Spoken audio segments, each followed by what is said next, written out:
زبانی آپ بول رہے ہوں، کسی بھی طریقے سے جو بات آپ کریں وہ مکمل الفاظ کا مجموعہ ہو جو سننے والے تک آپ کے خیالات اسی طریقے سے پہنچا دے جس طریقے سے آپ سوچ رہے ہیں۔ جملے کے عناصر پہ غور کریں گے۔ جملے کی تعریف کے بعد جملے کے عناصر مبتدا اور خبر۔ مبتدا جو ہے کسی شخص یا چیز کا ذکر کیا جائے تو اسے مبتدا کہتے ہیں، اور دوسرا بڑا عنصر ہے خبر۔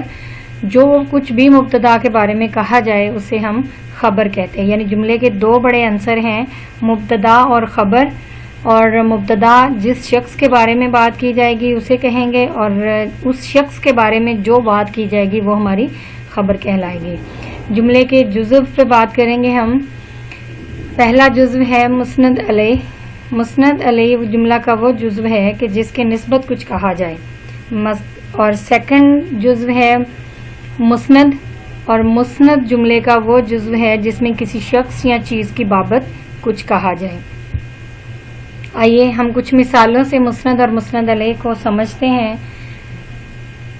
چیزیں دکانوں پر سجی ہوئی ہیں، رات گزر گئی، دن چڑھ آیا، چور بھاگ گیا، ہوا چل رہی ہے۔ اوپر کے جملوں کے دو بڑے جز ہیں۔ پہلا جز مثلاً چیزیں، رات، دن، چور اور ہوا، یہ وہ چیزیں ہیں جن کی بابت کچھ کہا گیا ہے، تو جملے کے ایسے جز کو مسند کہتے ہیں۔ سیکنڈ نمبر پہ ہم دیکھیں گے دکانیں دکانوں پر سجی ہوئی ہیں، گزر گئی، چڑھ آیا، بھاگ گیا اور چل رہی ہے۔ ایسے الفاظ ہیں جن میں مسند کے بارے میں کچھ کہا گیا ہے، ایسے جزو کو مسند علیہ کہتے ہیں۔ اب ہم جملے کی ترکیب کے لحاظ سے جملے کی اقسام دیکھیں گے۔ باللحاظ ترکیب جملے کی دو قسمیں ہیں۔ پہلی قسم ہے مفرد جملہ۔ مفرد جملہ ایسا جملہ ہے جس میں ایک مسند اور ایک مسند علیہ ہوتا ہے۔ مثال کے طور پہ احمد لکھتا ہے، خواجہ کھاتا ہے وغیرہ۔ سیکنڈ جملے کی قسم باللحاظ ترکیب مرکب جملہ ایسا جملہ ہوتا ہے جس میں دو یا دو سے زیادہ مفرد جملے مل کر ایک مفہوم یا خیال کو ظاہر کریں۔ مثال کے طور پہ ساجد اگر نہیں گیا تو میں بھی نہیں جاؤں گا۔ یہاں آپ نے دیکھا کہ سمپل مسند اور مسند علیہ ہے، یہاں دو جملے مل کے اپنی بات کا مفہوم دے رہے ہیں۔ مرکب جملے کی مزید دو قسمیں ہوتی ہیں۔ پہلی قسم مرکب مطلق۔ مرکب مطلق ایسا جملہ ہے جس میں ہر مفرد جملہ جداگانہ برابر کی حیثیت رکھتا ہے اور معنی کے لحاظ سے دوسرے کا محتاج نہیں ہوتا۔ مثال کے طور پہ احمد آیا اور شیر چلا گیا، یہ مرکب مطلق جملہ ہے۔ اس میں اگر میں دونوں جملوں کو الگ بھی کر دوں تو احمد آیا، شیر چلا گیا، دونوں جملے اپنا معنی و مفہوم برقرار رکھے ہوئے ہیں۔ اگر ان دونوں کو اکٹھا کر دیں تو احمد آیا اور شیر چلا گیا تو دونوں مل کے ایک معنی و مفہوم دیں گے، تو ایسے جملے کو ہم کہتے ہیں مرکب مطلق۔ مرکب جملے کی دوسری قسم مرکب ملتف ہے۔ مرکب ملتف ایسا جملہ ہے اس کا اس وقت تک مطلب سمجھ نہیں آتا جب تک اس جملے میں ایک جملہ اصل اور باقی جملے اس کے متحد ہیں۔ جب تک اصل جملہ ذیلی جملے کے ساتھ مل کے نہیں آئے گا تب تک وہاں مطلب پورا نہیں ہو سکتا۔ مثلاً وہ کتاب جو گم ہو گئی تھی مل گئی ہے، اس میں وہ کتاب مل گئی اصل جملہ ہے اور جو گم ہو گئی تھی ذیلی جملہ ہے۔ معنی اور مطلب کے لیے دونوں کا ہونا ضروری ہے۔ دونوں میں سے اگر کوئی ایک جملے کا حصہ نہیں ہوگا تو ہم اپنی بات اچھے سے نہیں سمجھا پائیں گے۔ جملے کی اقسام باللحاظ معنی کے لحاظ سے جملے کی دو قسمیں ہیں۔ پہلی قسم جملہ خبریہ۔ جملہ خبریہ ایسے جملے کو کہتے ہیں جس میں کسی واقعہ کی حالت کی خبر ملے، مثلاً عادل آ گیا، فرید چلا گیا اور خواجہ چلاک ہے وغیرہ۔ دوسری قسم ہے جملہ انشائیہ۔ انشائیہ ایسے جملے کو کہتے ہیں جو کسی حکم یا استفہام یا انبساط یا تعجب، تنبیہ اور دعا وغیرہ جیسے جذبات کو ظاہر کرے۔ مثال کے طور پہ کاش وہ آگے آتا، یہ کام کرنا اچھا نہیں، ماشاء اللہ کیا خوب بات کہی ہے وغیرہ۔ یہ جملہ کی دو اقسام ہیں معنی کے لحاظ سے، پہلی خبریہ اور دوسری انشائیہ۔ خبریہ میں ہم کسی واقعہ یا حالت کی خبر ملتی ہے ہمیں، اور انشائیہ میں ہم تعجب، تنبیہ، دعا وغیرہ جیسے جذبات کا اظہار کرتے ہیں۔